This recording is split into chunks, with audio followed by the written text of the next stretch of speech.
Hello students, today we will discuss an important topic from modern Indian history. It is the acts and regulations under the East India Company. Let's begin by understanding the background first. The British East India Company's rule in India began after the Battle of Plassey in 1757, when the company supported Mir Zafar to become the Nawab of Bengal. A few historians consider 1765 as the real beginning, when the company got Diwani rights.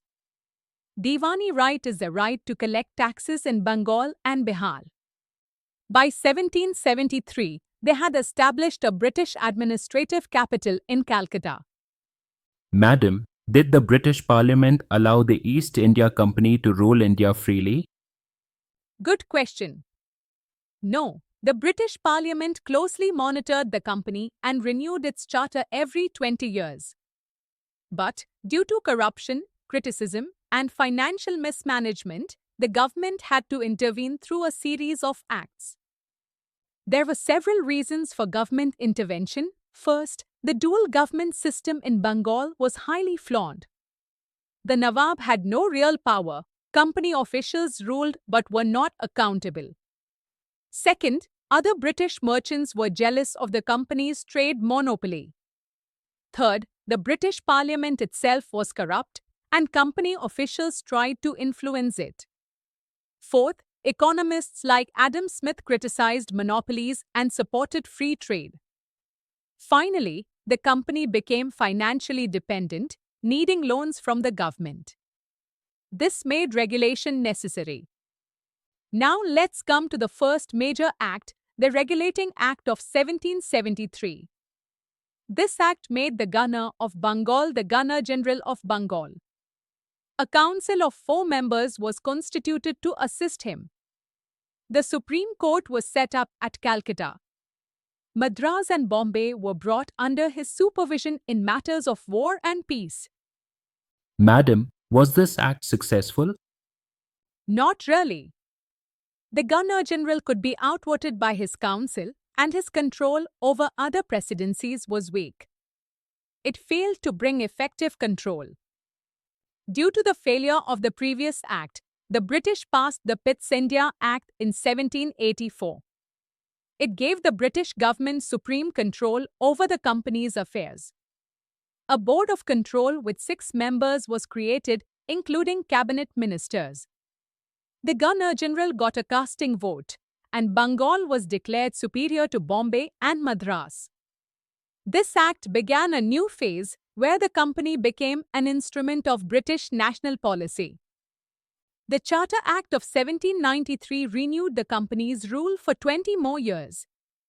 The Governor-General's power to override his council was clearly defined. His control over other presidencies was strengthened. A general code of regulations was created for Bengal, laying the foundation of governance through written laws. The Charter Act of 1813 ended the company's trade monopoly in India. Trade with India was now open to all British merchants. However, trade with China and tea remained exclusive to the company. The East India Company retained control over revenue and appointments. This was a major turning point, the Charter Act of 1833. The Governor-General of Bengal became the Governor-General of India. The company's remaining trade monopolies were abolished. Legislative power was centralized under the Governor-General in the Council.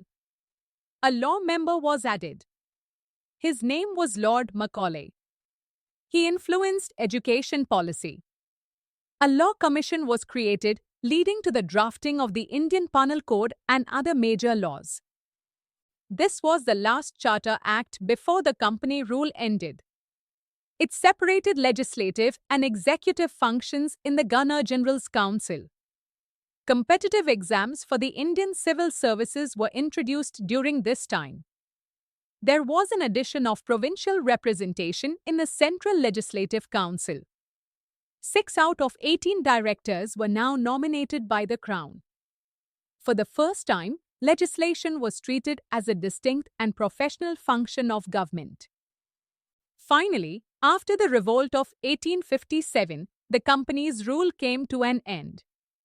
The Government of India Act 1858 transferred all powers to the British Crown. A new office, the Secretary of State for India, was created. The British Crown would now directly rule over India, marking the beginning of the Crown rule. Students, the British Parliament passed these acts to tighten control over the company and eventually replace it with direct governance. These acts played a major role in shaping India's colonial administrative system. Well, that's all for today's class.